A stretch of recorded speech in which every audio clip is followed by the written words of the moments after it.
狗是藏语的音译，是指护身符的盒子。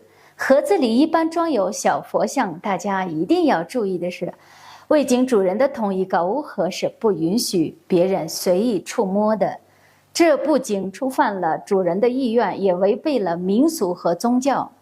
佩戴狗物也极为讲究，一般男子斜挂于左臂和右腋之间，女子则用项链或丝绸戴在颈上，悬挂于胸前。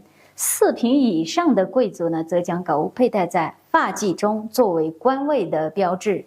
狗物的材质呢，分别为金狗物、银狗物、铜狗物等。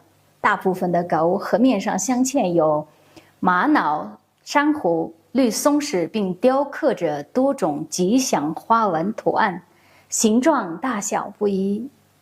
佩戴狗物呢，一方面有护身的意义，另一方面也有装饰的意思。因此呢，藏族同胞男男女女出门的时候特别喜欢佩戴。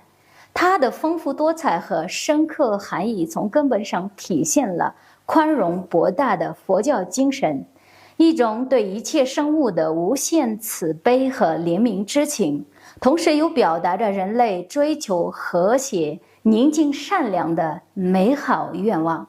您觉得呢？在评论区告诉我。